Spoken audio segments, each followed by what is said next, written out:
Good morning, everyone. This is the April 2nd business meeting of the Arkansas State Highway Commission. I'm Chairman Philip Taldo.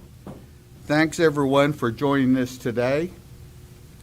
Before we get officially started, some general reminders for everyone who may be speaking or presenting at today's meeting. Please make sure you speak directly as possible into the microphone to ensure your audio is picked up well. Also, we are also live streaming this meeting, and we want it to sound clear as possible. Thank you. Got a little music going here today. That takes us to our first order of business, which is approving the minutes from our previous meeting.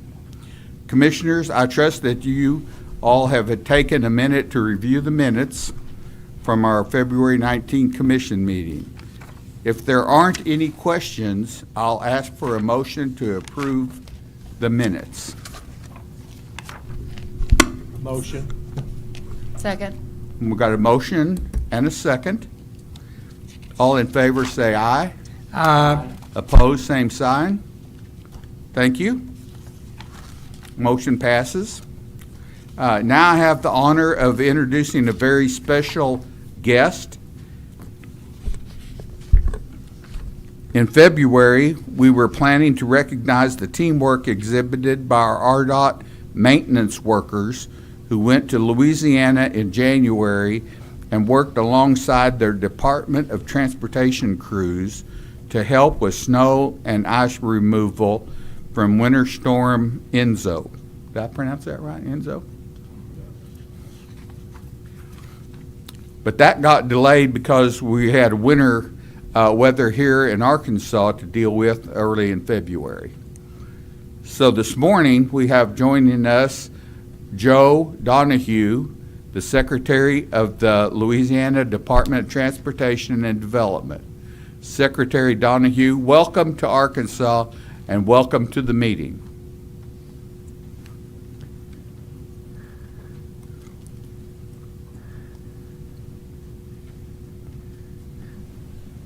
Thank you very much, Mr. Chairman. Good morning, Commissioners. And it is my great honor to be here today. And wanted to definitely get over here and personally express my gratitude for the assistance that the state of Arkansas and RDOT provided to the citizens of the state of Louisiana. In January, we were facing a pretty much hopeless situation with unprecedented weather events once in a lifetime, both immense snowfall on the Gulf Coast and low temperatures that were record-setting as well. While SDOT, State Departments of Transportation, helping each other is not unprecedented, what I am unaware of ever having occurred before is the preemptive offer of assistance that we received when Director Wiley, my very, very good friend, Director Wiley, reached out and offered to help us in what was, again, a very dire circumstance. And I just cannot speak enough about how grateful we are and about the integrity and the graciousness of the RDOT employees that came down to assist us. And so I know that you have a lot of business that you have to conduct. I'm not going to belabor the point. I've told Jared thank you so many times that he's probably sick of hearing it. But also want to give you the opportunity to hear from DOTD's Assistant Secretary of Operations, Todd Donmeyer, who was actually on the ground working with those RDOT employees. And so with that, Mr. Chair, I'm not sure if you're going to introduce Todd, but Go ahead. Todd, Todd, go ahead and come up. Thank you all very much.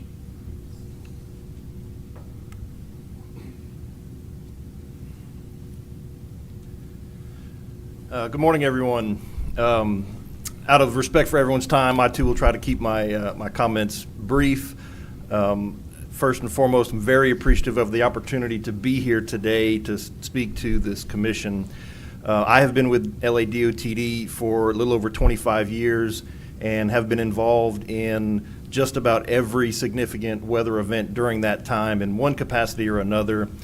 And so I've got a pretty good idea of what our crews and forces are able to handle when it comes to these different types of events. And I can tell you that this particular event was something that, without RDOT's assistance, we would have struggled to realize any real success. And this particular event provided every opportunity for failure, and with the assistance of the RDOT crews that came down to help us, this turned out to be an overwhelming success for us. And so really want to echo the Secretary's comments and extend our gratitude and appreciation for everything.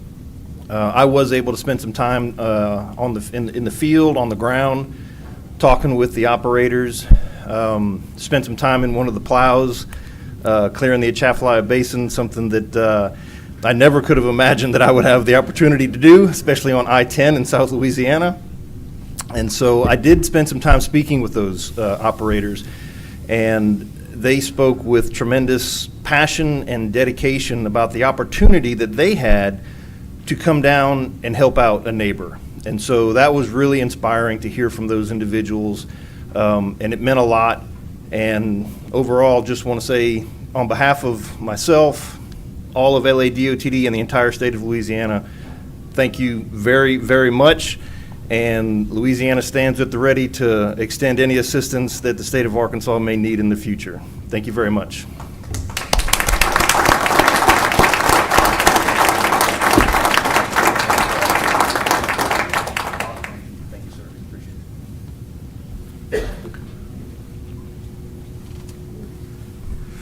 Okay, Joe and Todd, thank you all for being here today.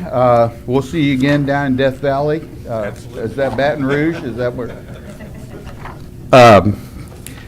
It's always good to know we have a strong transportation neighbors to the south. You're always welcome here at RDOT. Now we move on to the minute orders for this meeting. Commissioners, if you have any questions or comments about the minute orders, please let us know. Wave your hands, yell, jump, something, and we'll pause and we'll discuss it.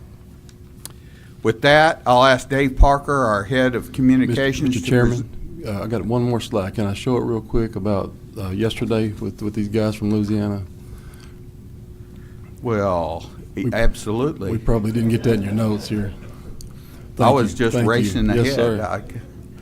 Would you go to that next slide? I'm sorry. No, that's okay.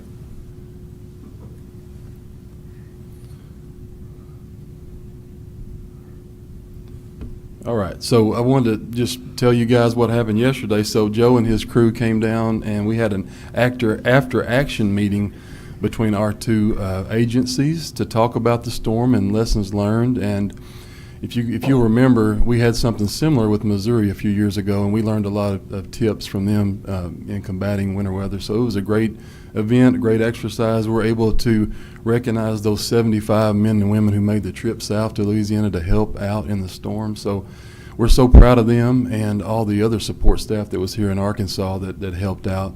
And we made a hat for each one of those individuals. You have one on your table in front of you. And a winter storm Enzo pin that was developed by Lamry here in our shop. And we just appreciative of you guys for being here and feeding our crew some home cooked, legitimate Cajun food. It was great. And then these guys brought us. It's up here on display in the front. Please take a look at it before you leave. But it's a handmade.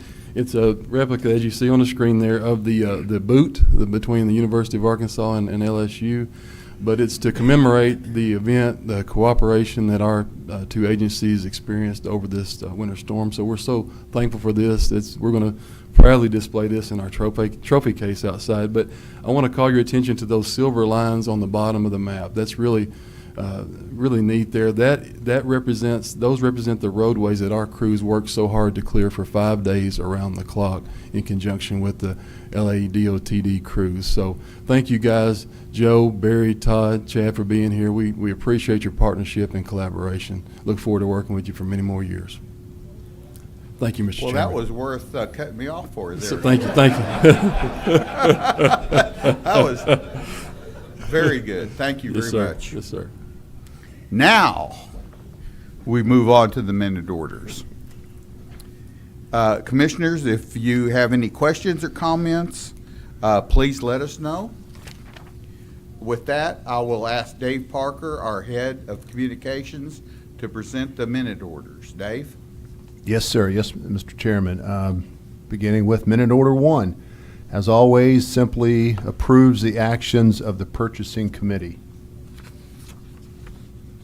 Minute order 2, authorization to procure or obtain the services of qualified consulting firms to perform the assessment of all statewide facilities and to develop a statewide facilities master plan.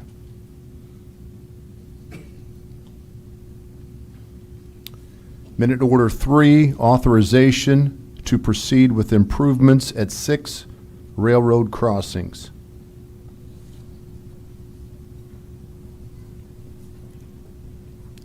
Minute order 4, this is an improvement project in District 8, Pope County. This minute order gives approval to enter into necessary agreements with the City of Russellville to utilize the Railroad Highway Crossing Program funds as an incentive to close 2 railroad crossings in the city.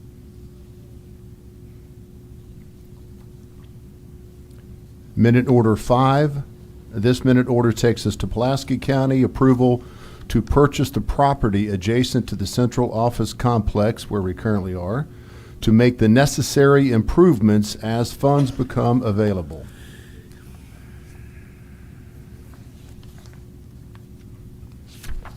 Minute order 6, Ashley County. This minute order calls for changing a portion of US Highway 82 from a capital asset to right-of-way.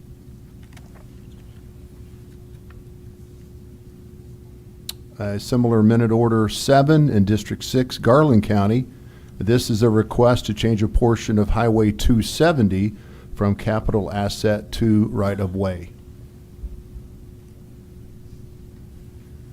Minute order 8 also calls for approval to do the same thing, to change another portion or section of Highway 270 to right-of-way. This is for the purpose of a future widening project.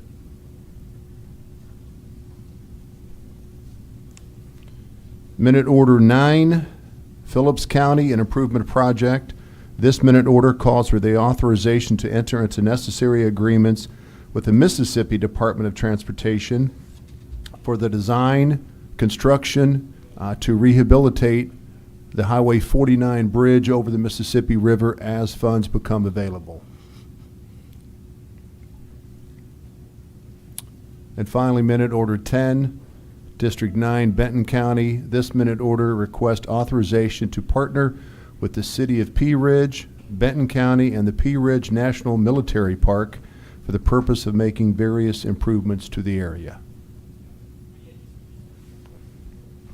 And that concludes the minute orders, Mr. Chairman. Thank you, Dave. Our next order of business will be the State Highway Financial Report. For that, I'll ask Patrick Patton, our Chief Financial Officer, to come to the podium.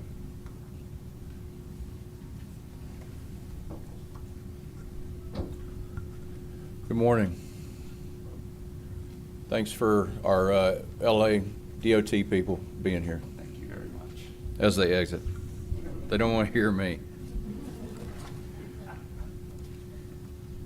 We're going over numbers from February. March has just now come in, so we'll look at those at another day.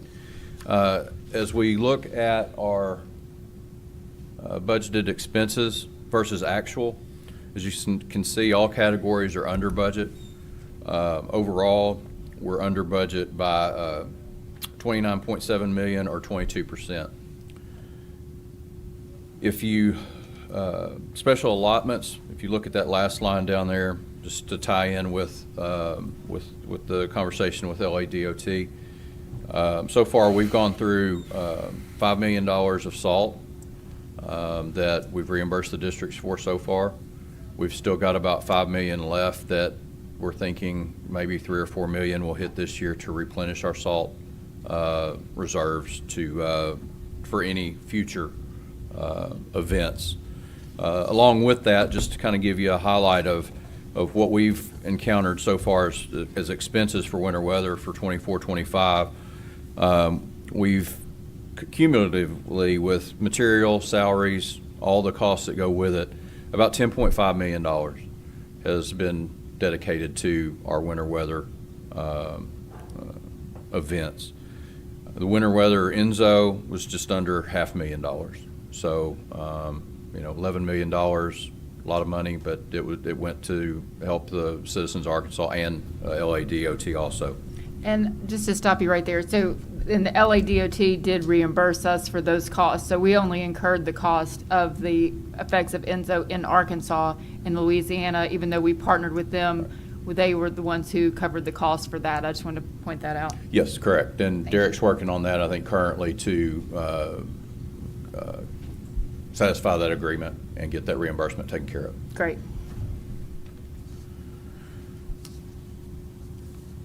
So moving on to our actual revenues, our 5-year trends of actual revenues.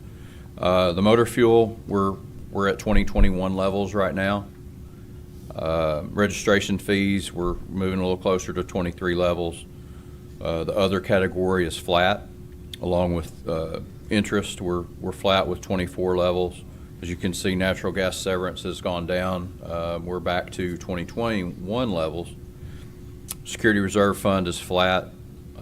Casino revenue and state surplus will come in toward the end of the year. Just a quick note on casino revenue. Looks like as of today, the casino revenue account has $10 million in it, which goes against the 32.1 that the governor, the threshold that we have. And so roughly for this fund, it's about $43 million. So if it keeps projecting out, the governor's piece will be less than $10 million. Along with that, I want to go back to the registration fees for just 1 second. It came to our attention through a communication with the director that there was a list of electric hybrid vehicles that weren't being identified properly on the DFNA system, and we're only being charged the $100 registration fee as opposed to the $200 registration fee. Fortunately, it's only about 1,100 vehicles, which amounts to a little over $100,000, but it's still one of those things that needs to be looked into. So I'm working with DFNA right now, and we'll be following and giving updates, but they're working with their developers to work through their system that decodes the VIN number to put it in the correct category. These that are on this list, for whatever reason, did not get decoded, and so they had to do a manual process. The manual process, anytime you have human intervention, you could have errors, and so this is the result of that. The next slide, we've got our budget versus actual revenues. If you look at the top corner up there, the 547 million versus the 536, we're 10.9 million below projected budget. 9 million of that is due to the DK trading settlement, so we are right on. If that hadn't have happened, we'd be right on forecast. The motor fuel is under budget by 13 million. Amendment 101 is over by 5.9 million. The natural gas severance is over budget by almost $1 million right now. There was an article, I don't know if anybody saw it, in Arkansas Business a month or so ago. There's getting ready to be a $30 million investment in Claiborne County to start up some new wells. They've got some enhanced producing measures to make it more economical and feasible for them to start drilling again. And so there is, hope that there will be another uptick in growth of natural gas severance for us and the counties out there. This will be the first new well since 2018. Going on to consumption. Consumption, we're at 2022 levels. For gasoline and diesel is continuing to trend upward over the term. This last slide, I will next meeting we'll have another point on there for a quarter. These are done by quarter. Just gives you a trend of our motor fuel consumption by quarter. That concludes my report. Any questions? Thank you for your report, Patrick. Thank you all.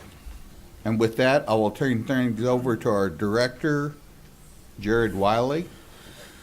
It's all yours. Thank you, Mr. Chairman. First up, we have Kevin Thornton, our Chief of Administration. He's going to talk about some federal and state legislative activities.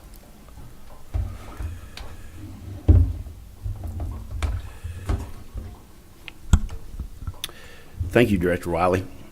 Mr. Chairman, Commissioners, we are nearing the end of the regular session. Originally, the session was scheduled to end on March 14, but it was extended to April 16. Now, the Speaker of the House and the Senate Pro Tem can establish the actual end of deliberation on the bills. So we expect to know more in just the next few days about when the session will begin to wrap up.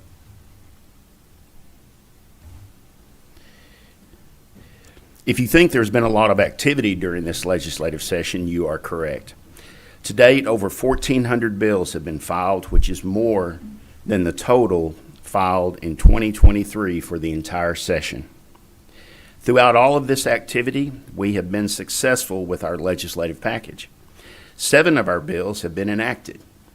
We now have an act that ensures our ability to use green lights on our vehicles, an act that amends the driver's manual and test to include safe driving through a work zone, an act to deregulate the movement of school and office trailers, an act to modernize state law to match how contract bonds are handled, an act to change how surplus property is appraised, an act to enhance safety for mobile operations, and an act to expand our ability to use Construction Manager General Contractor, or CMGC, for project delivery. With respect to the final 2 bills, our bill that will help us to provide a dependable schedule for utility relocations on construction projects was heard by the Senate Transportation, Technology, and Legislative Affairs Committee on March 31. Senator Bryant is the sponsor of this bill. After testimony from many witnesses and discussion from the committee, Senator Bryant withdrew the bill from consideration so that it could be amended.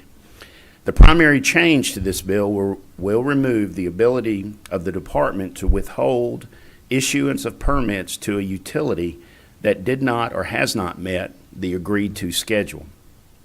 It is expected that Senator Bryant will run the amended bill today in committee. Our last bill, which seeks to resolve questions regarding how denatured ethanol is taxed when it is used as a motor fuel, has not yet been filed, but we expect that to occur very soon.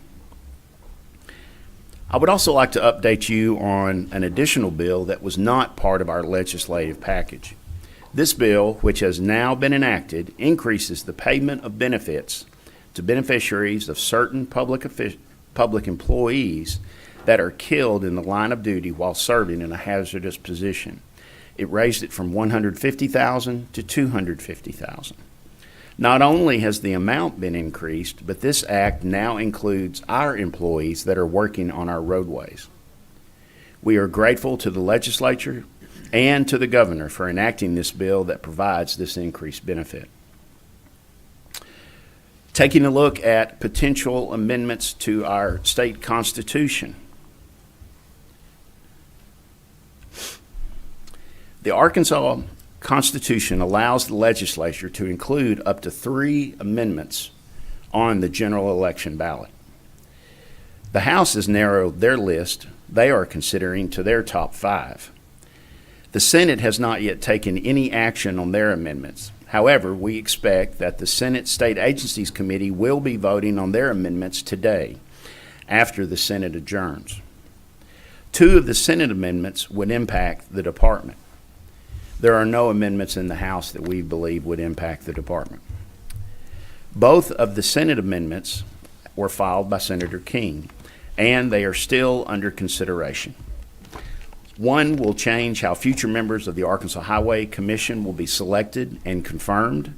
and the other one would allow the state of Arkansas to be sued in state court as a defendant.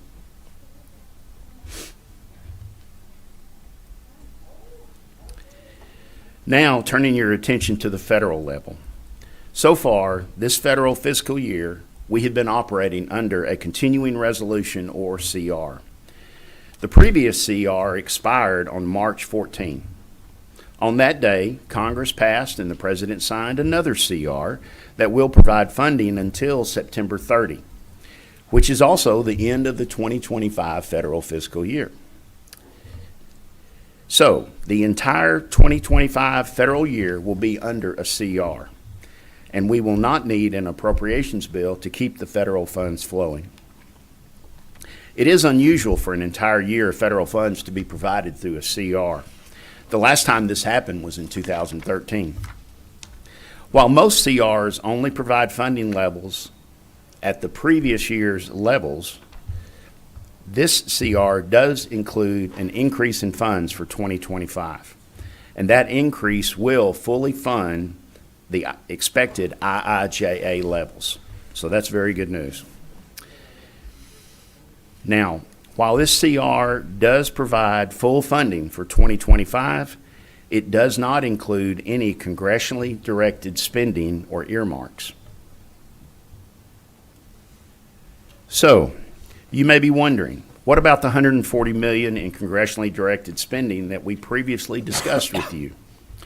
Those funds were included in a draft 2025 appropriations or spending bill in June of '24. However, Congress did not pass that spending bill, so we did not receive the $140 million. As a reminder, this slide is a list of the funding that was included in the draft spending bill. Since the draft spending bill did not pass and the CR does not contain this funding, we do not expect to receive this funding in 2025. We will have to wait and see what Congress does with future funding bills before we will know if we will receive any additional congressionally directed spending or earmarks.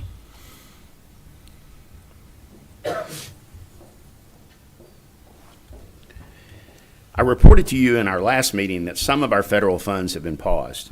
The paused funding includes $42 million for National Electric Vehicle Infrastructure, or NEVI, formula funds. It also includes discretionary grants, supportive services for the Disadvantaged Business Enterprise, or DBE program, and our supportive services for the on-the-job training program. Pause means that we can request and receive reimbursements for funds that were previously obligated. But we cannot obligate any additional funds from these sources. The amount of paused funding from these programs include, from RAISE grants, a total of $100 million. From Bridge Improvement Program grants, $241 million.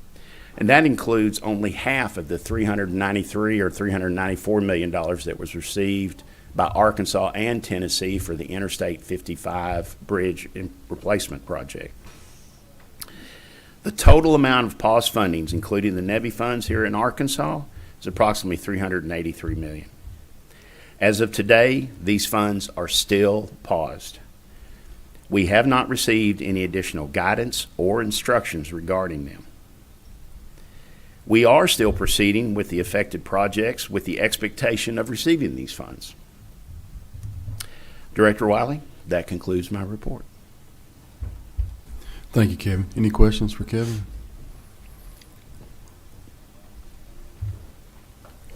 Thank you, sir. All right, next up, we have Crystal Woods, our Assistant Chief of Administration, to update us on our efficiency review implementation.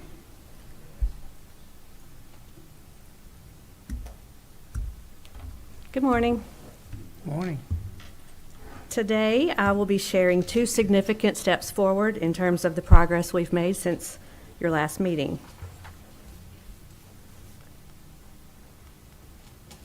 Recommendation number 5 under the procurement category said we should implement efficiencies in procurement and purchasing. This recommendation was split into 2 subcategories, the procurement of construction projects and the procurement of equipment and materials. We're very close to completing the section related to construction projects, and I'm happy to report the section related to equipment and materials is now fully complete. This was accomplished by updating our purchasing manual to align with our newly revised accounting manual. Recommendation number 9, under the information technology category, said that we should build an IT governance structure to guide the department's IT investments. I'm very happy to report that this recommendation is now fully implemented. The original IT Governance Committee framework and charter was established in 2022. Since that time, all major software purchases and other IT investments have been reviewed by the committee before submittal to management for approval. The last step that we took to close this recommendation was to develop key performance indicators to evaluate our committee's performance and ensure that it's effective. Those KPIs have now been developed and will be used for an annual assessment to make sure that we're meeting our goals. So, for our summary, this means that 8 of the 13 recommendations are now fully implemented and 78 of the 90 rules are now considered complete. That's an 87% completion rate and a 4% increase since our last meeting. Are there any questions? We expect to have more progress at your next meeting, so we're moving right along. That's really exciting to see that progress that we've made on that, and just 2 more Right. issues, I guess, to deal with. And we're really happy for the results. And I'm sure it's something to hold up to our legislators and say, here's what you asked for and here's what we got, kind of like we did on issue 1, here's what we promised, here's what we delivered, same thing. Yes, Thank you sir. very much. Yes, sir.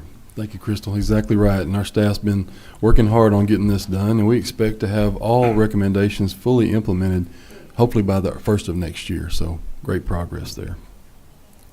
All right, next up, Jesse Jones, our Chief Engineer for Pre-Construction, is going to give us a bid letting update.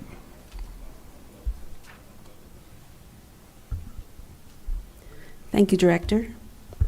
Mr. Chairman and Commissioners, since your last meeting, we have had a successful February letting.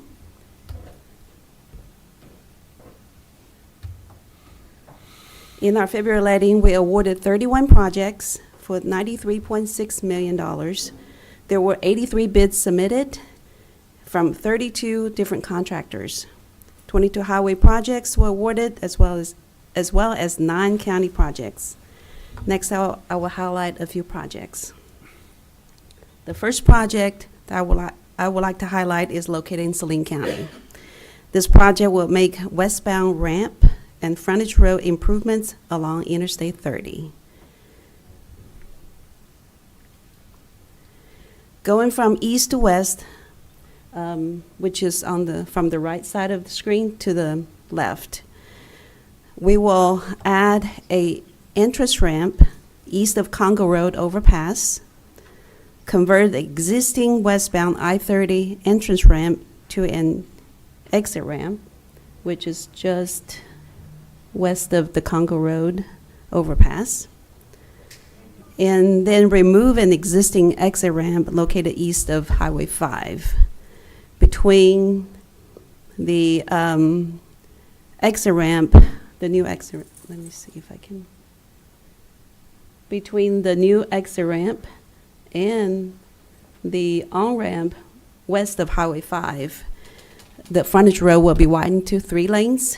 So folks on the frontage road, they can stay within the 2 lanes on the existing frontage road and keep on going. The ramp at this location will be a lane add, so you don't have to merge into 1 lane on the frontage road. This work is anticipated to be completed by mid-2027.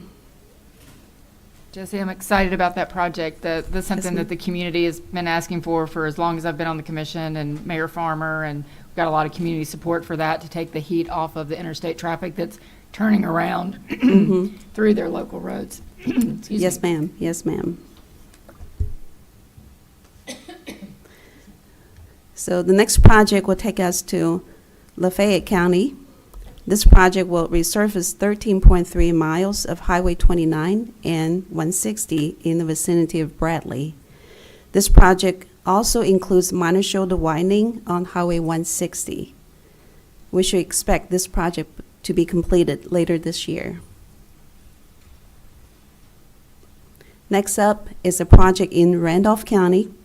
This project will resurface 5.9 miles of Highway 328 northwest of Reno using an innovative treatment called Full Depth Reclamation, FDR. FDR is a pavement rehabilitation technique that involves pulverizing and blending the asphalt pavement along with a portion of the base material to provide a new base layer. A new driving surface is then applied on top of the new base layer. And this project should be completed later this year as well. The last project is in Crawford County. This project will resurface a will replace a low water bridge with a reinforced concrete box culvert south of Mountainburg over Frog Bayou. This project should be completed mid-2026.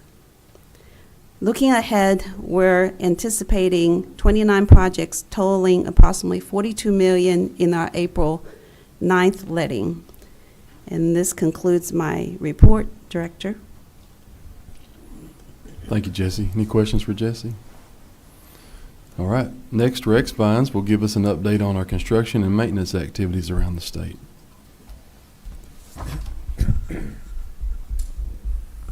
Thank you, Director. Good morning, Mr. Chairman, Commissioners. For our construction update this morning, I'd like to highlight on the screen here when I actually move the screen. We have 235 active construction projects with a value of $2.7 billion. At this time, we have 13 jobs have been declared substantially complete since our last commission meeting, and these jobs represented $94 million worth of work. We have also paid out $96 million since the last commission meeting. This is a picture of the Arkadelphia bypass in South Arkansas, in case you're curious. This morning I'd like to highlight a couple relatively unique projects that we have going on in construction. I'm sure you noticed the huge scaffolding on the sides and the back of the building. If you've been in the building for the last 2 weeks, you've heard a lot of hammering. It's very loud. It's been kind of hard to concentrate, but in 2009, a portion of the brick facade on this building was replaced due to deterioration of the support, the brick support. That was replaced back then. We started monitoring the bricks and recently had them evaluated, and it was determined that it was time to replace those. And this was originally constructed in 1966, so it had reached its end of life. The work being performed is by Flintco Incorporated is estimated to take approximately 1 year, so we're all excited about 1 year of hammering. They're removing the distressed brick facade and replacing it with a faux brick foam panels. So it's much less expensive to do it that way, and then it will provide improved protection and insulation for the building. They are currently about 15% complete with the project. Another unique construction project is repairing of a failing support wall on I-30 near Benton. The job is somewhat unique in that we were able to utilize our on-call list of contractors to perform this. On July 15th in 2024, crews noticed distress in the concrete pavement. Upon investigation, it was discovered the existing wall was supporting I-30 was beginning to fail. And you can see here, I don't know if you can see it, that doesn't look like a big gap, but that's a tire. So it's a pretty significant gap there.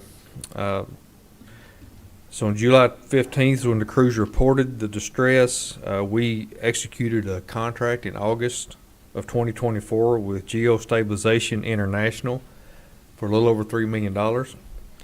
And that availability for those on-call specialty contractors really allowed us to get this work done before we got any significant damage to I-30. So that was a great success. Now moving on to maintenance activities. Unfortunately, litter is a continual eyesore along our highways in Arkansas. In addition to our many other highway maintenance responsibilities, our crews regularly perform litter removal. Yet it seems like a never-ending battle. In 2024, RDOT spent over $8 million in litter removal activities. These activities, as you see here, these activities include, are involved in our 3 mowing cycles. We include a litter removal with that. That's approximately $2 million. That's 117,500 acres that is has litter removed from. We have 668 Adopt-A-Highway groups with 4,700 volunteers. Nonprofit groups such as the Bella Vista Litter Patrol. I think Chairman knows this group well. And then other individuals that work along with the Keep Arkansas Beautiful. We have a county jail inmate litter program. Currently, there are 6 counties participating in this, and they've received $19,000 in reimbursement, and we only pay $2 per hour per prisoner for that. So that's a good deal for the state and for the counties. We have Disability Work Center service contracts such as Pathfinders in Little Rock and West Memphis. And then we also have Abilities Unlimited in Fort Smith. And we've had a combined cost with them of $400,000 last year. And then RDOT staff performs 118,000 crew hours last year in litter removal activities. And our cost is our direct cost is about $5 million. Our routine litter abatement efforts include street sweeping, large debris removal along interstate shoulders, picking up bags collected by Adopt-A-Highway nonprofit groups, jail and inmate litter groups, and along with manual litter collection throughout the year. You know, I know you'll agree it's very frustrating to continue to spend this kind of money on something that is needless. And not only is it very expensive and it takes away from our abilities to do other things, it puts a lot of people in hazardous areas.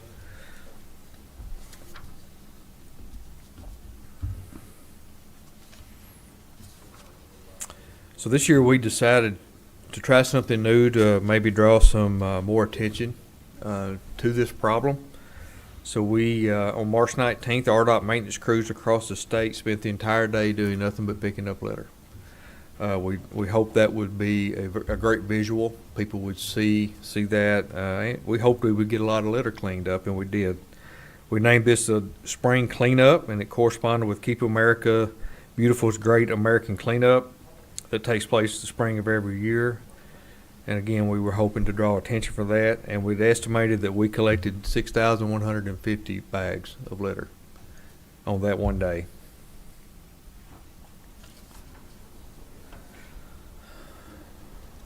Also, since our last meeting on March 14th, severe storms moved through the state, including 12 tornadoes. 2 of the largest were Category F4, so very large tornadoes occurred in Stone, Izard, Independence, and Jackson counties. Major damage was reported in Cushman, Cave City, Diaz, Jacksonport, and 56. Now, for clarification, that is 50-6 in Stone County, not 56, one word, in Craighead County, only in Arkansas. Yeah. Overall storm damage affected 16 counties across 7 of RDOT's 10 districts. And as always, our maintenance crews reacted immediately. They were on the road, worked all through the night into the weekend, and just opening the roads, making it safe for people to get to their homes, making it safe for emergency management to get to where they needed to be. So again, always proud of our crews for the effort they put out. They worked tirelessly in these situations. And then lastly, Following the Federal Highway Administration's approval for designation of Interstate 57, our crews began erecting new signage on March 17th. Over 1,400 signs have been made by our own sign shop. District-wide and statewide and district sign crews are working together to install them over the next few months. And that concludes my report. Rex, I just want to comment and say that I know this is an expensive venture. What did you say, $5 million? Around $8 $8 million? Last year was around $8 I think million. it's money well spent.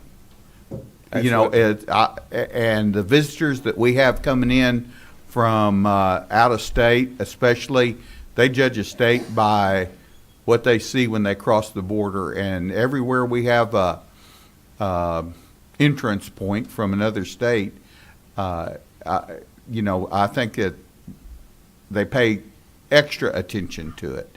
And so $8 million to have a good reputation with all the states around us and traveling public, I think it's well worth the money.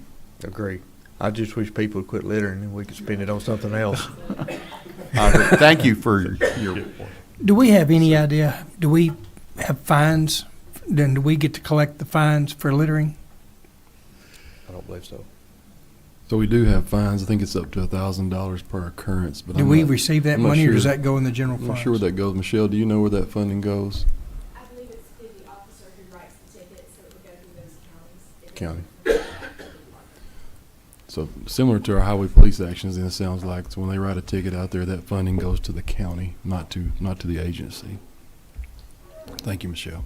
Thank you, Rex. Rex, I like that that cleanup day. I think that got a lot of attention, and that was I mean, we've tried so many things to get people to stop doing this, and we got to keep trying, but that's a really good one. I appreciate that.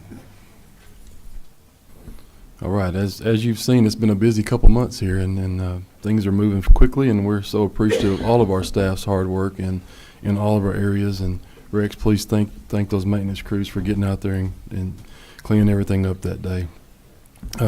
So I want to go through a few recent updates with you that you'd like to hear about. On March 4th, we received notification from our Federal Highway Administration that our STIP was approved. So that's great news for us. It allows our staff to begin working on those new projects in earnest. So we'll be out there starting surveying work soon on these new projects. So it's really good. We're appreciative of our new division administrator here in Arkansas. You know, Vivian left and took a promotion in Colorado. And so our new DA here is named Gerald Varney, and I'll tell you a little bit more about him in just a few minutes. But he was instrumental in helping us get that STIP approval. On February 19th, the Senate passed Resolution 15 honoring former Director Tudor. It was sponsored by Senator Kim Hammer. Appreciate the commissioners who were there in attendance. It was a great event. Lori was able to talk about the power of partnership with the Senate that day, and I thought it was a really great event and a great honor for a great leader. February 20th, Kevin and I traveled to the SASHTO, or the Southern Association of State Highway and Transportation Officials, mid-year meeting in Covington, Kentucky. This is held each February, and it allows CEOs and other administrative officials from our SASHTO region to get together to talk about transportation issues. This meeting was a great opportunity to discuss recent events, funding events, grants and earmark status, things of that nature with our group and with the national group. So appreciate Kevin attending that meeting with me. A good success. On February 24th, Chairman Taldo spoke at the International Right-of-Way Association quarterly meeting in Springdale. Heard it was a great event. Chairman, would you like to say a few words about that? Thank you, Director Wiley. It was a very good event. They always have good turnout in Northwest Arkansas at such meetings, and it's very timely considering all the right-of-way and such that we're dealing with in Washington and Benton counties. We like to see who's doing the work on getting the right-of-way Yes, sir. procured. I want to thank our two district engineers, Stacy Burge and Jason Hugie, yes, for attending the event with me. and helping to answer all the questions, that always makes you feel comfortable having those guys there, because there's nothing they can ask that they don't have an answer for. That's right. We're all always happy to get out and attend these events, especially whenever they have it a half a mile from my office and have it at Outback Steakhouse. And so they're catching on. Thank you for going and representing us. We appreciate that. Yes, sir. And those district engineers are a wealth of knowledge, and it's always good to have them there with you. On February 25th, Commissioner Halsey and Kelly Wiley, our Assistant Chief for Program Delivery, spoke at the Leadership Arkansas class. This is Class 19 in Jonesboro. This is a group that's selected by the State Chamber of leaders, future leaders, present leaders, and they travel around the state over a period of 9 months to learn about the opportunities, and challenges that are unique to each region. So we participated in this event for the last several years. I had the pleasure of going last year, but I understand Kelly did a great job, and Commissioner Halsey, you had some great remarks for the group, so thank you guys for doing that for the department. We'll have to ask Michelle if that's considered hazing. That you look kind of lonely up there on that table. I see 4 empty chairs. Sorry about that, but we appreciate you for doing that. Get started right? I guess That's so. right. That's right. On the next day, I got to meet Mr. Gerald Varney, our new Federal Highways Administrator, in person. We had several phone calls, but it was our first in-person meeting. It was a great discussion. He came to the office, and we have met again subsequently in March. We're going to try to do that monthly. But prior to coming to Arkansas, Gerald was in Alaska. He was Assistant Division Administrator there for 3 years. Prior to joining Federal Highways, he worked for West Virginia DOT. During his tenure, he's worked in Alaska, Louisiana, Utah, Tennessee, Montana, West Virginia, and Illinois. So he's been all over the nation, and we're looking forward to working with him. He holds master's and bachelor's degrees in civil engineering from West Virginia. He loves to be outdoors, but he's not able to be here with us today, but we're already enjoying the benefits of him being in Arkansas. On February 27th, I spoke at the Arkansas County Judges Winter Meeting in North Little Rock, shared some department updates, and talked about our funding opportunities in our programs, such as our local bridge program, the Transportation Alternatives program, and Recreational Trails program. So it was great to be there with them and to see many of the county judges that I haven't seen in a while. It was a good event. And after, months of designing, fundraising, collaboration, teamwork on our Fallen Worker Memorial, want to report to you some great news that our construction began last month on the memorial. It's right out here on the northeast side of campus. If you get a chance, go and take a look at it today. But on March 3rd, Kenco began tying reinforcing steel. On March 10th, they excavated the footing, and then the next day, they poured the concrete for that footing.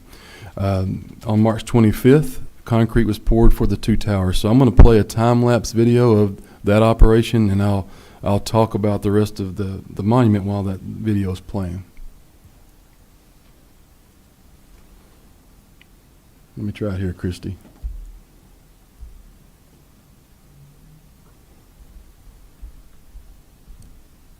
There we go. And so I can't talk about this project without mentioning just collaboration, cooperation from the Good Roads Foundation, private companies, our commissioners, individuals, employees. We've all given of time and efforts and talents, and we appreciate all that work. We're over the hurdle, and the project, as you can see, is underway. We're expecting to cut a ribbon on this memorial later this summer. We're going to invite all the families of the fallen workers, all the industry partners, everybody who would be interested will be invited, and we hope that everybody can come, dedicate this memorial with us that day. It's just very meaningful to us and all of our staff here at RDOT.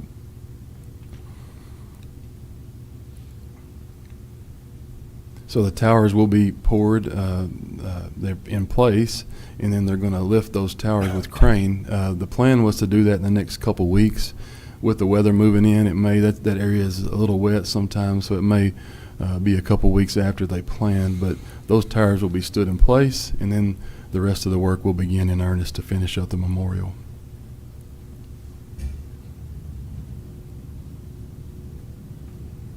Anyway, great progress. Thanks everybody who's had a hand in that. It's again so meaningful to all of us here.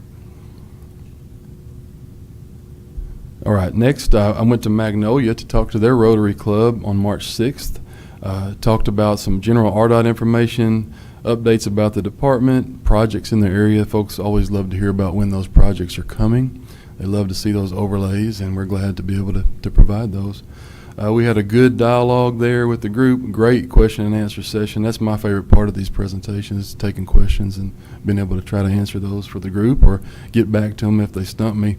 After the event, we got a very thoughtful thank you note from Mr. Darrell Rogers, who coordinated the meeting, and he was very appreciative of all of our staff, District Engineer David Archer. So great group and a good trip down to Magnolia. And then I was in Monticello March 12th. Seeing my old friend Nita McDaniel. Kevin and I worked with her for years on a partnering project in Monticello, similar to what's going on in Benton there. A lot of these projects take years to develop, and oftentimes it's a grassroots effort. And so Nita was able to work to get the Scoggin Drive extension funded many years ago. But went down and talked to their 20 for the Future at their quarterly luncheon. Was glad to be their speaker there that day. Again, talked about our funding and our projects in the area, how we select projects. And Nita was there, and Mayor Jason Akers. And again, they've just been so supportive of the department and what we do, and we certainly appreciate what they do to support the transportation industry. All right, now I'd like to move in. We have two consultant selections we want to present to you today. The first is our traffic data collection services. Minute Order 2024-017 authorized our staff to go out for selection of traffic count program consultant. You may not know it, but we do about 12,000 counts around the state annually. So we count all highways, a lot of city streets and county roads. We use that data for planning and for developing plans for highway projects. And it's the public is a big consumer of that data too. It's really a great data set. We received 6 letters of interest for that effort. We shortlisted 3 firms, and today we're asking for your approval to begin negotiations with the Traffic Group Incorporated out of Baltimore, Maryland. So, Mr. Chairman, if the commission is inclined, I'd like a motion to enter into negotiations with this company. Do we have any questions before we take a vote on this? Okay, hearing none, do I hear a motion to accept the recommendation of staff? I'll make that motion. I'll second. We got a motion and a second. All in favor say aye. Aye. Opposed, same sign.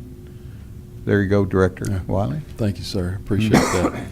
All right, the next one. This one is really exciting for me, and year before last, actually, we've been working on this for a little while.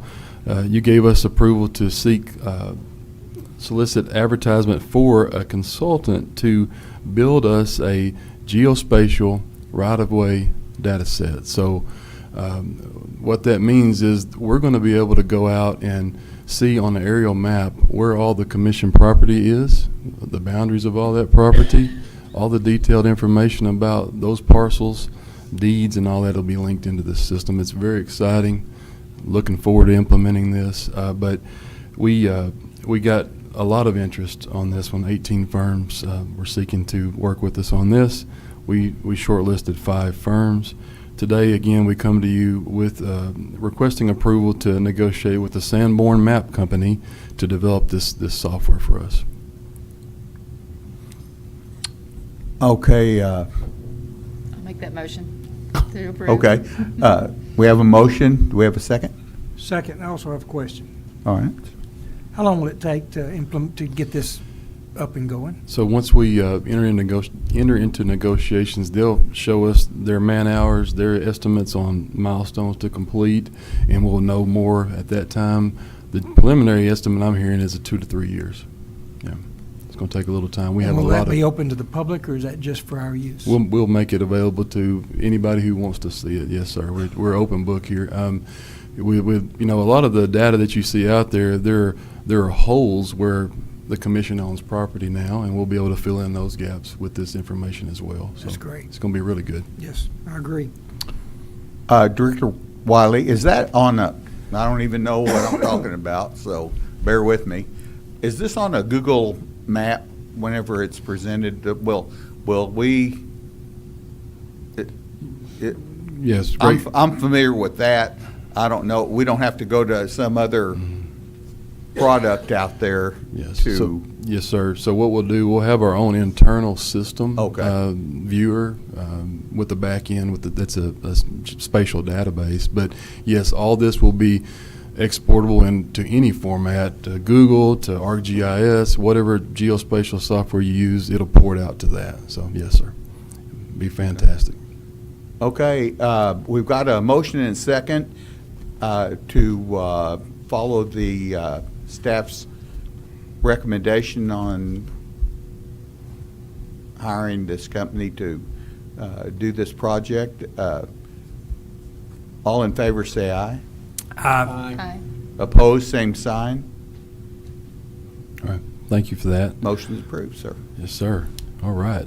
So at this time, I've asked Chief Holmes, our Chief for our Highway Police, to give us an update about Highway Police, their operation and function. So, Chief, you would come talk to us.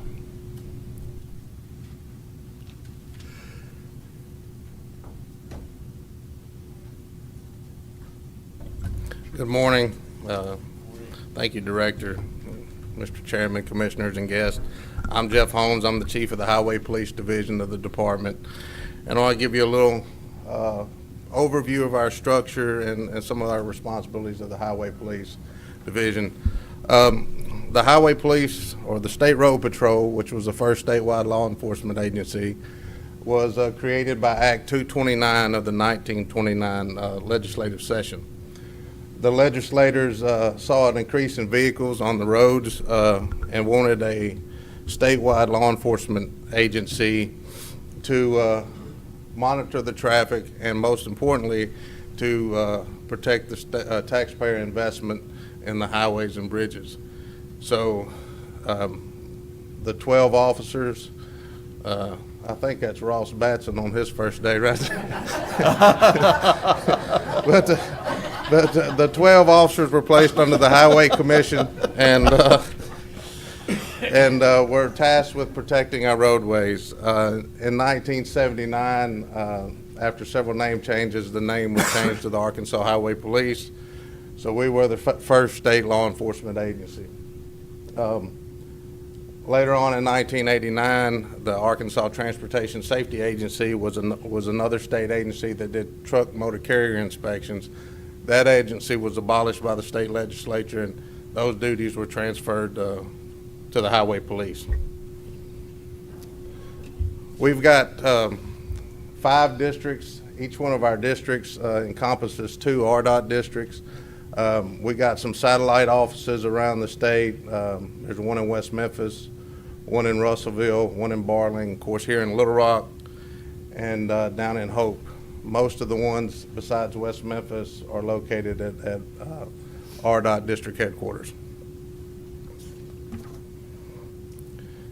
This is a broad overview of our organizational structure. The first part I'm going to talk about is the first 5 in red there. That's the 5 districts. They're run by captains. Most of them are here today. Some couldn't be here, but each captain runs a district. They kind of similar to a district engineer. They oversee all operations in that district for the Highway Police. Under them, they have lieutenants, which are kind of their assistants, and then we have sergeants, which act like field supervisors. There's 148 sworn officers, 92 patrol units operating in most of those districts, and we have about 48 vacancies. The first district I want to talk about is here in Little Rock is our District 1, which includes RDOT's District 6 and 2. There's 14 counties, 17 officers patrol those counties. There's no weigh stations there. And Captain Scotts oversees that. He's got 23 plus years of service with the Highway Police. Next would be District 2. It's Captain John Lamb. He has 17 plus years of service. It's the north central part of the state, which is Districts 5 and 8. And he has 14 certified officers patrolling 16 counties, and he's here with us today. Next would be Captain Jack Stepp. Jack's been with us a long time, 38 plus years. It might have been him in that picture. But that encompasses 15 counties, RDOT's Districts 4 and 9. He does have 4 weigh stations in his district, 2 at Alma that are full-time, and of course 2 at Springdale that are open partially. And he has 18 patrol units, so a total of 29 officers serving under him in that area. Next is our Highway Police District 4, Southwest Arkansas, which is Districts 3 and 7. Captain Harmon, I left her picture up there, but she retired Monday with 37 plus years, so that was her last day, and we're sure going to miss her, but she did a great job, and they have 16 patrol units that she oversaw and 2 weigh stations there on I-30 in Hope. And last is Highway Police District 5, which is in the eastern part of Arkansas. It's Highway Department Districts 1 and 10. It's 14 counties. They have 4 weigh stations over there, 2 inbound on I-55 and I-40, and then 2 outbound on 55 and 40. Have a total of 35 officers and 17 patrol units. The next section I want to talk about is our Special Services section. This is based out of Little Rock here. It's 7 officers and 12 civilians, and it's oversaw by Captain Lewis Hatchett, who is out of our central office here. Captain Hatchett's been with us 23 plus years, and he's responsible. He oversees our campus safety here, the security of the complex, our hiring of new officers and retention, our Motor Carrier Safety Assistance Program, which is a federal grant that pays the department for us to conduct inspections, our training program, and investigations, either criminal or internal. The last group on this map I want to talk about is our permit section and our special operations. The permit section and both of those are overseen by Captain Batson. He's been with us a long time, 39 plus years, and most of y'all probably know him because he's led our permit section for a long time. Just recently chose to accept some new responsibilities and special operations. Permit section has 17 civilians that issue oversized permits around the state to move over dimensional loads. Our special operations has it's 18 certified officers and a couple civilians. They're the ones that are our highway work zone enforcement teams. We call them HEAT teams. It's just an acronym that police officers love.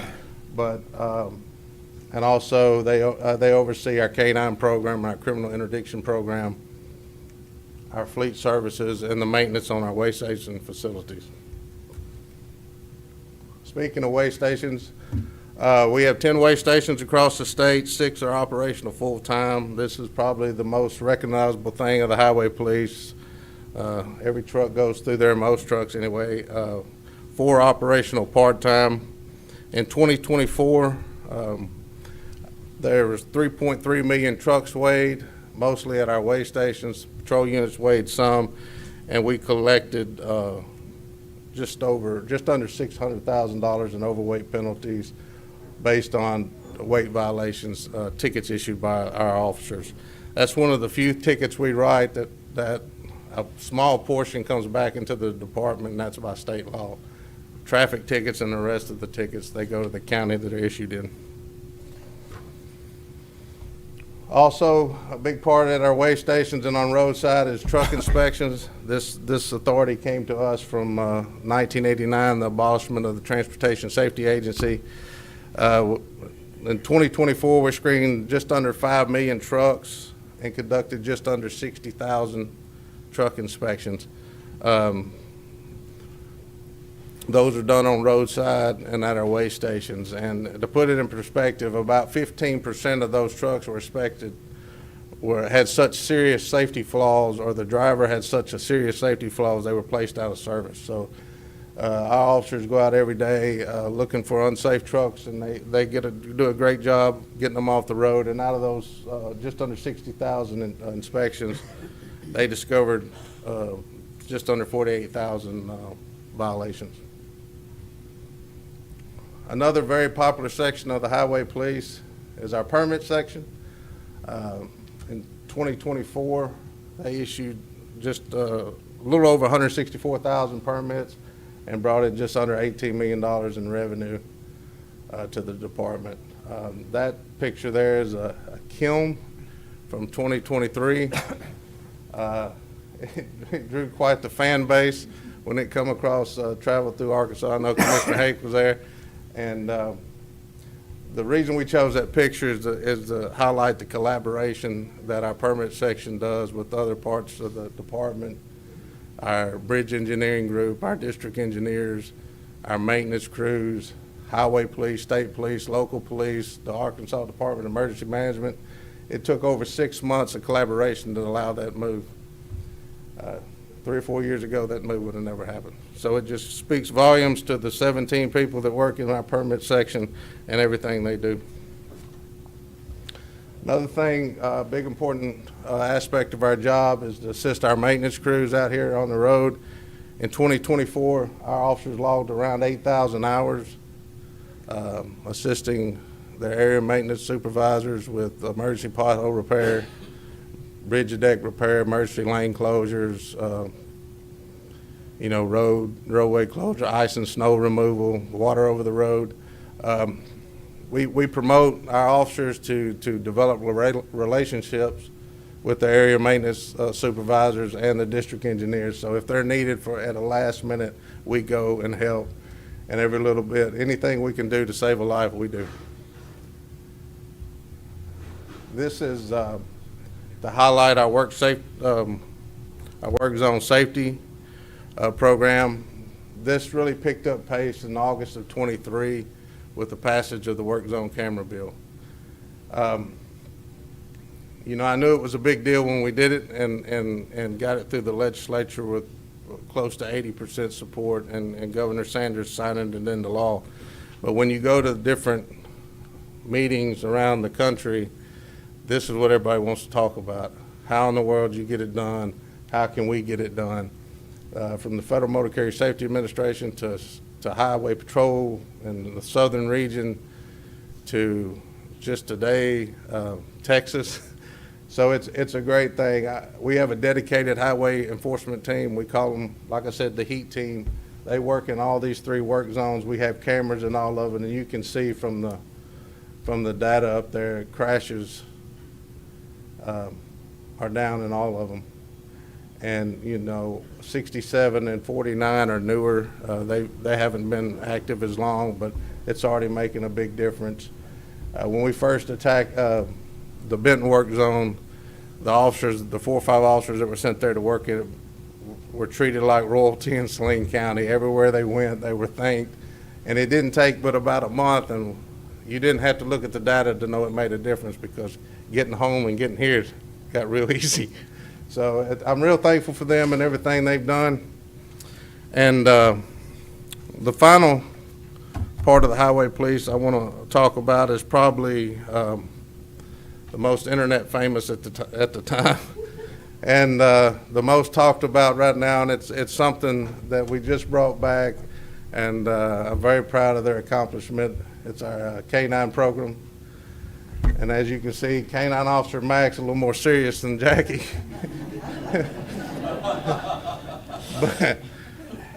but don't underestimate her. She gets serious when it's time.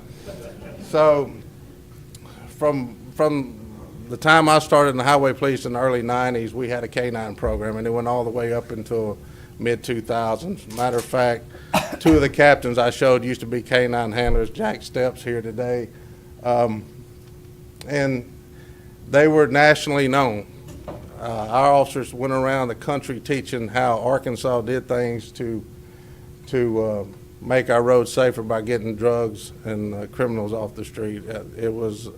It was a sad day when the dogs were retired to their handlers, and we didn't continue on with the program. But thankful to Director Wiley and former Director Tudor, we were able to bring them back. And if you don't believe they make a difference, they started on the street the 1st of February. In the first 2 weeks, highway police seized over 10,000 pounds of illegal drugs. So with that, we have a video to kind of introduce you to the program, and then maybe a surprise. How much money was that 10,000 represent? About $38 million. The beginning of this year, we discontinued it, I believe, in 2000 actually. These are the first two K-9s we've had since then. Me and Sergeant Emmerich both were selected to have the K-9s. We both attended Blue Streak K-9 training in Jonesboro, where us and our K-9 partners, Jackie and Mac, were both certified together.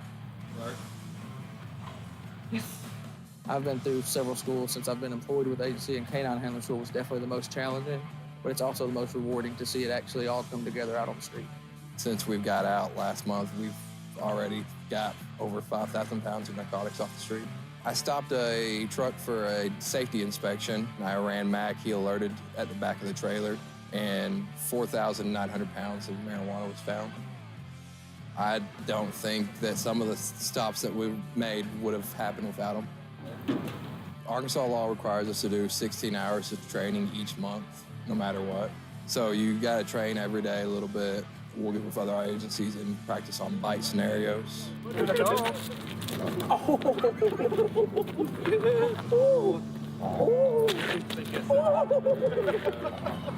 You get to feel the actual pressure that the dog applies when they do bite somebody, and it's a lot of pressure. I was bruised up afterwards, but I think it was good for me to feel it. With tracking, the way it would start is if somebody was to flee on foot and they're unable to catch the suspect, the K-9 would be deployed where last known location of the suspect went. You give the K-9 the command, and the K-9's going to track the odor of that suspect to where he went. So it's just kind of nose to the ground, and they're able with their scent capabilities to just pretty much take you right through. As far as narcotic search, we were trained to start from the front of the vehicle. You make 2 passes on the vehicle.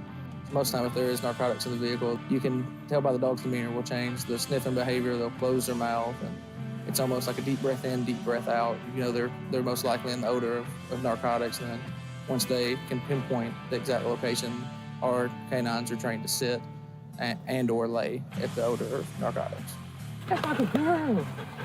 Since it started, I feel like we've been very successful, and both me and Officer Murphy are both looking forward to continue the success. We have a very proactive administration from the chief, major, director. Everyone in Little Rock is really wanting us to be a proactive law enforcement agency.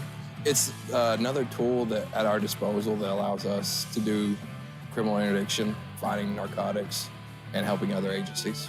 We're the only agency that does exactly what we do as far as the commercial vehicle enforcement in the state of Arkansas. Now that we have the dogs, the other agencies do rely on us a lot more. No, sir. It's going to be a great asset to the public of Arkansas as far as getting dangerous drugs off the street, dangerous criminals off the street.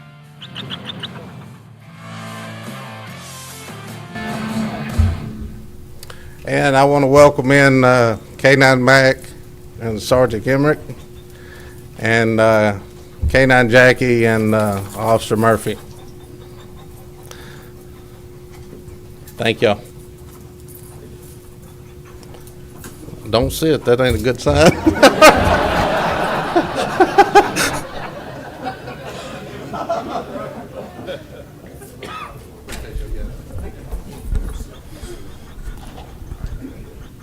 Thank you, Chief. Thank you, officer, for being here today.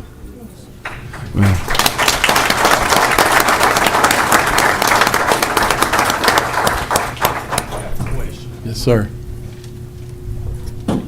Chief, you said you had 40, you were down a total of 40-something officers?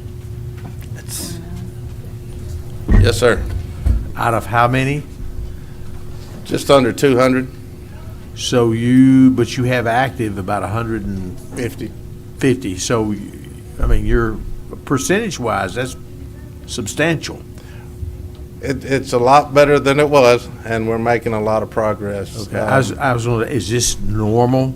Well, it used to be extremely hard for the highway police to hire, and and it's all on law enforcement generally, but with recent changes and stuff we're doing, we're interviewing now and getting a lot of positive feedback. We're finding a lot more applicants. It looks like we're going to hire more than we've hired in a while, and so we're continuing to push forward, and it's promising. But these guys and gals out here working do a lot with what they have and dedicate a lot with the shorthandedness. But we're in better shape than we were 3 or 4 years ago. Okay, okay. Yes, Where do you recruit from? statewide. Mostly our biggest needs are in our way stations. West Memphis has always been a big area of need. Hope and Alma is not as hard to hire for as it is West Memphis, but a lot of people want to go straight out on a patrol unit, and why we encourage that, it takes, you go to a way station, you give us a little time, we hire some more people to come in than we spread out to patrol units. So we figured that's the best way to learn our job. Number one is at a way station controlled environment, and then get some experience and get out on the highway. And with the chief's leadership, we've had some success with social media in recruitment, and also bringing their salaries up to other law enforcement agencies in the state. I think that's been helpful too. That's been very, very helpful. Very true. We're competitive with other agencies. Whatever we can do to support you, let us know. We appreciate you. Thank you. We appreciate the support of the commission and the administration. Y'all are great. Thank you. Thank you, Chief. And I think a lot of our improvements are a testament to that man and his leadership, the captains behind you guys. I mean, they do a great job leading that crew. And we are going to, come to you soon to talk about some salary adjustments to help us be more competitive. But we'll talk about that more in the future. Thank you all for being here and for what you do. It means a lot to us. All right, let's move on to our upcoming events. We've got a full calendar ahead of us between now and our next commission meeting. April 8th, next week, I'm going to be at the RDOT's Future Leaders meeting. We're doing a new program to try to reach potential future leaders in the agency. And so I'm going to go down and I'm going to do a question and answer session with that group. I'm really looking forward to that, to share my experience with that group and talk about the agency. April 17th, the chairman and I will attend the Good Roads Board meeting here in Little Rock. Work Zone Awareness Week kicks off in April 21st that week. We're going to have an event at the Little Rock Air Force Base that's overlooking our widening project there in Jacksonville. That'll be a good event. April 24th through 26th is it's a lot of words here, National Council of Examiners for Engineering and Surveying, or NCEES. Their Southern Zone meeting is being held in Little Rock. I'll attend portions of that as part of my duties as part of the Professional Engineer Licensing Board. So I'm looking forward to going to that and meeting some people there in the industry. April 30th, I'm going to travel to Branson to be at the Asphalt Paving Association's annual meeting. Looking forward to being with that group and fellowshipping and talking about our program and any issues they have in that industry. We love to collaborate and talk with them about those things at that meeting. May 12th to 16th, I and a lot of our administrative staff will attend the AASHTO Spring Meeting in Hartford, Connecticut. Another good opportunity for us to network and talk about transportation issues at a national level. During that meeting, I do have a Professional Engineers Board meeting that I'll attend virtually the second morning I'm there. June 3rd through 5th, Chairman Taldo, Vice Chairman Gibson, and I will travel to Washington, D.C. to meet with some of our delegation and talk about projects and things that are important to transportation in Arkansas. So I'm looking forward to that visit. Come back on June 6th, the next day, I'll be in Fort Smith at their regional breakfast talking about RDOT and all that we do.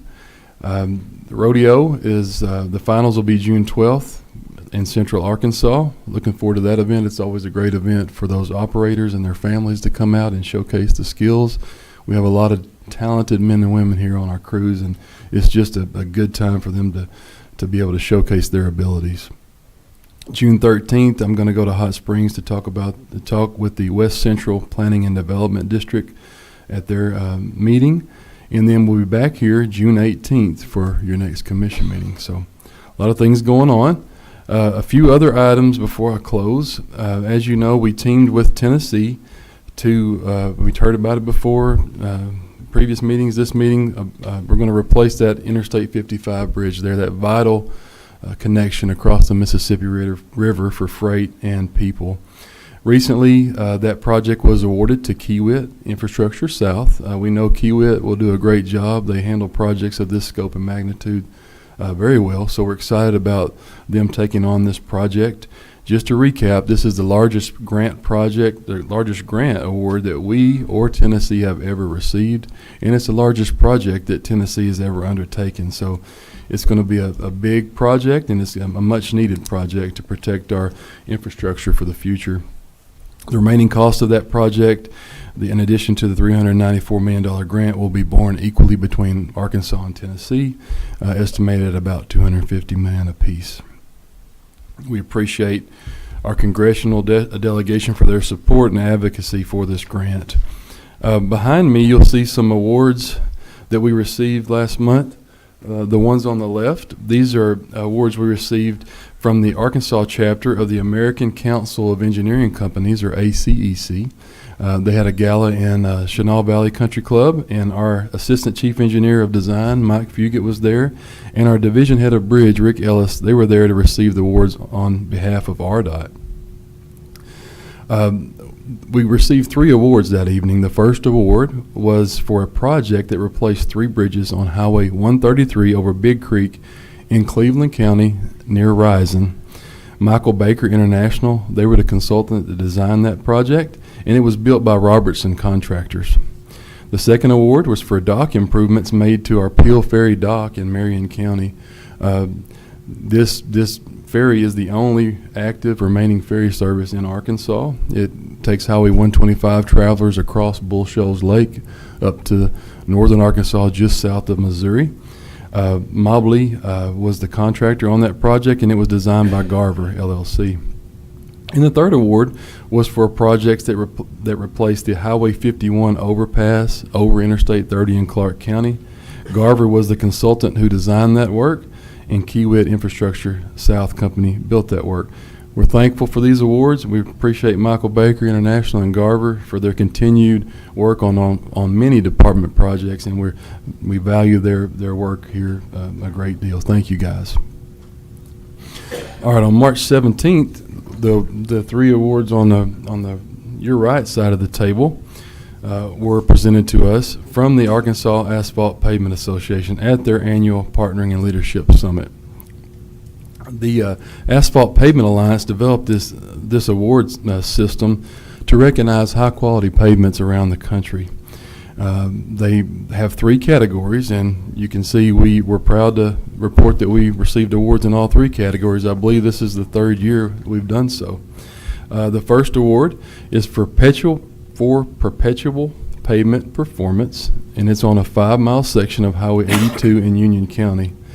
The performance segment of this award means this original pavement was built many years ago, and we haven't had to add structure to increase the strength over time. This pavement has been out there for decades, and we haven't added more than 4 inches of asphalt to that pavement. So it's withstood the test of time, and we're glad to see it honored with an award.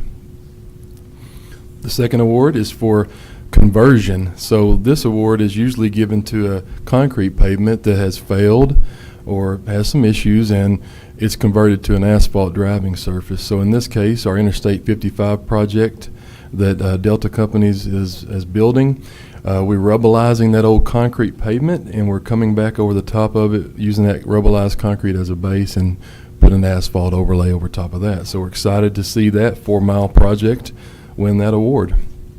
And lastly, we have the Perpetual Pavement Award, Mr. Chairman, just in your backyard there between Siloam and Tawnytown on 412. This is for design, so it recognizes new roads that meet perpetual design standards. Now, we know that road's not new, but we widened it a few years ago, and that new piece qualified for this award. So glad to see that.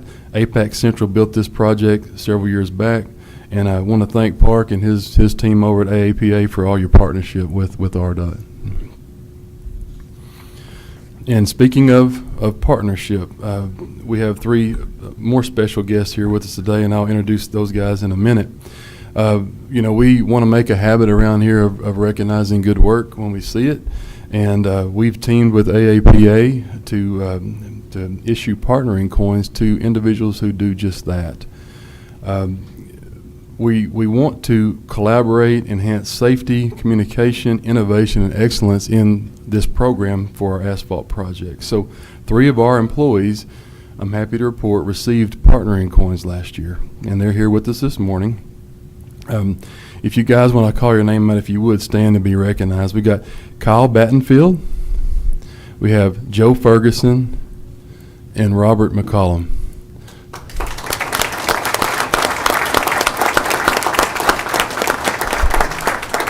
Appreciate you guys for being here and for your service to RDOT.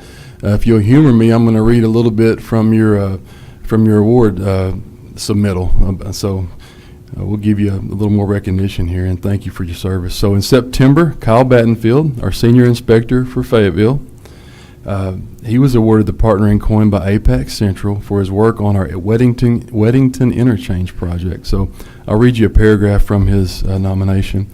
APAC says Kyle's proactive approach and decision-making in the field have been instrumental in accommodating our paving schedule and assisting in the timely completion of this project. His willingness to address issues as they arise, especially during our night operations, and his consistent communication with our crews have been invaluable. Kyle's efforts have ensured that we can continue working with minimal delays, demonstrating a commendable commitment to the project's success. Thank you, Kyle. Thank you for your commitment to excellence.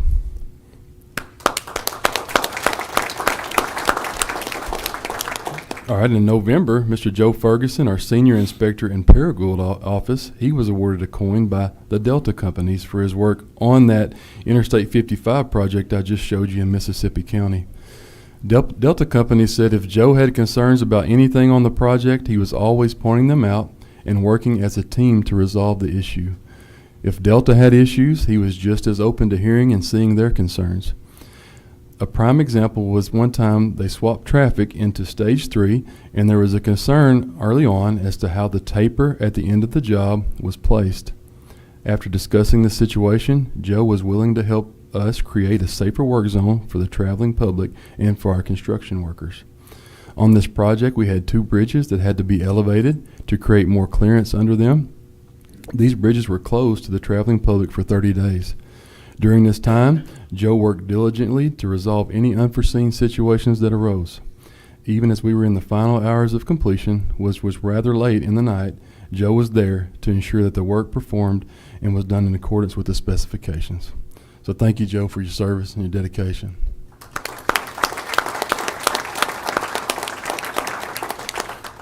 And in December, Mr. Robert McCollum, our senior materials inspector in the Osceola RE office, was awarded a coin by Delta companies as well. Delta says, Rob is always willing to listen to any of our concerns or suggestions and addresses them as necessary without bias and in a timely manner. His commitment to ensuring the quality of the products that are being used to build and construct highway projects mirrors our own. On multiple occasions, he has shared his knowledge and experience with QC technicians to help them become more efficient and confident. Specifically with proctors, as our technicians have limited experience since it's a test they don't perform on a regular basis. Rob conducts his testing and promptly provides results, giving contractors valuable data that enables them to monitor the products being produced and ensures that the highest quality products for projects are being used. He has gone above and beyond to witness technicians sample asphalt from trucks and discusses proper sampling techniques to minimize variability in sampling between contractor and RDOT, which results ultimately in test data being representative of the products being produced for the project. So thank you, Rob, for your service. We appreciate you.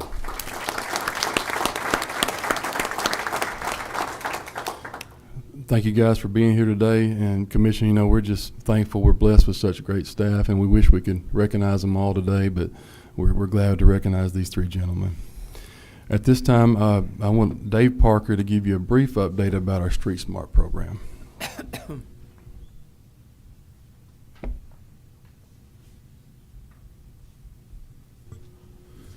Thank you, Director Wiley. Street Smart, just to give you a quick update and recap, it's our brand new campaign aimed initially at 6th, 7th, and 8th grade students. The goal is to teach them the benefits and importance of first being a safe passenger and pedestrian, in hopes that that translates into them being a safe driver. 8th grade is, as I know, father of an 8th grader, right on that cusp of becoming a driver. So it's a scary thing, and we're hoping this campaign will help them become a better driver.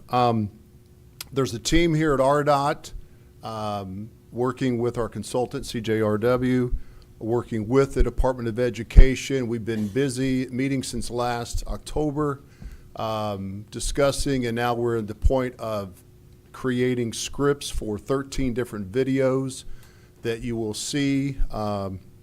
Some will be seen local broadcast media market, but more so for curriculum purposes. We're at the process now of reviewing those scripts. Once we get through that, the consultant will create the videos. They'll create curriculum, handbooks, things that teachers can use in the classroom as they seem, as they choose. Department of Education certainly is with us on this. They set the standard that we have to hit.